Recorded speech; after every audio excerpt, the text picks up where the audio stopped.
Hey everybody, welcome, good morning. It's a hump day, as it were. I get two questions asked a lot. First, do I need good credit to buy a home?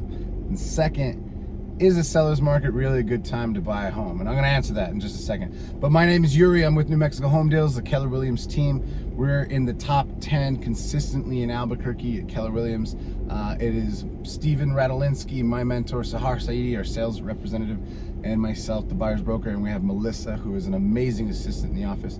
She does a lot of our paperwork and she keeps us on our toes. So it's just the four of us and we're on the top 10 consistently. So it says something about the quality of work and who my mentors are. So big shout out to my team. Let's dive right in. Do I need good credit to buy a home? It does not hurt. It's always good. The best answer I have is most mortgage or loan companies will require or highly encourage at least a 600 or higher mid-range. That doesn't mean circumstances change. The higher, usually the better, but I know some companies can go as low as 550 in that mid-range.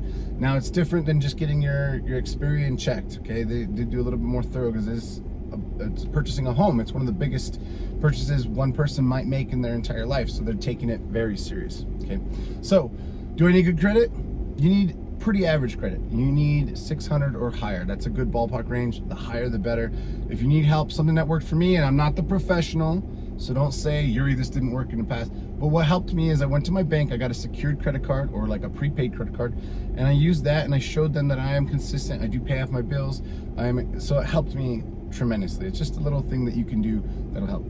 Second is during a seller's market is a good time to buy. Well, my best answer is during a seller's market, there's low inventory, and that just means there's fewer homes for sale and there's more buyers coming in.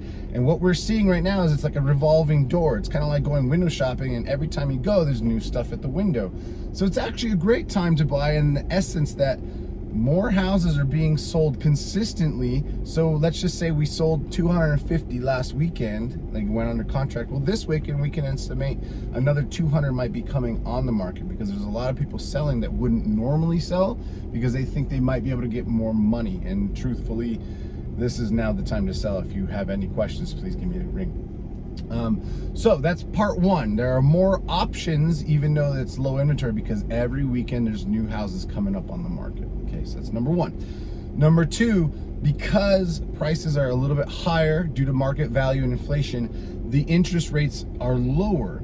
And so when you are considering buying a home, interest rate is arguably one of the most important things to think about, and here's why.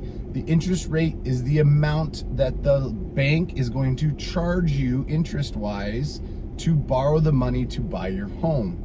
So if the interest rate is lower at the end of 30-year mortgage, they're going to charge you less percentage-wise to borrow the money to buy. If the market flipped and it was a buyer's market, yes, the price of the home comes down, but your interest rate goes up and they charge more to borrow even less money. Does that make sense? No, but it does to the bank, right? They're gonna make their money either way. So what I need you to think, and it's backwards from logical thinking, it's not like going to Walmart and it's like, I can only spend 200 bucks. What you have to think is, how much am I pre-qualified for? That is my limit, that's my budget. What is my interest rate? The lower the better. So if the house is worth, let's just say it's 220,000 right now. Normal market, when it's not inflated, would be about 200,000. Yes, I know it's 20 grand over this price. But your low interest rate means you're going to be paying 11 to 1,200 bucks a month, depending on your situation. I can't promise that.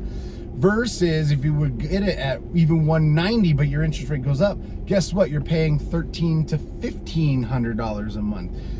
So if you're on a budget and you need to keep your monthly payments lower, the low interest rate is where it is. Okay, so in many times you might be able to get a home mortgage with your estimated taxes, with your homeowner's insurance, all that wrapped in together for a lower monthly payment than you would renting, and that doesn't include renter's insurance and all that stuff.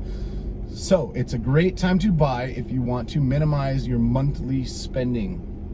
If you want a good deal in a house, yeah, sure, wait, go ahead, but your monthly payment will likely be higher and you'll get less bang for your buck. So that's my 2 cents. That's my explanation. That's what I tell most people. So I hope that helps. And thank you so much for all the work I've been getting from my friends and family for the referrals. I appreciate it. This is a business all about referrals and trust. So I will keep your trust as best as I can. And thank you so much. If you have any questions, let me know. If you have any comments, something I'm doing wrong you'd like me to fix, or if you have just any kind of recommendations, I am up for it. I want to learn. I want to get better at my job and be better Yuri, you know? So again, my name's Yuri. I'm with New Mexico Home Deals, Keller Williams. We are in Albuquerque, but I do all the surrounding areas, you know. And if you have any questions, please don't hesitate. 505-615-8619, or you can email me. I'm Yuri@nmhomedeals.com. It's super easy. I'm hoping from hearing from you guys, and thank you, and let's have a great fall. I'm in.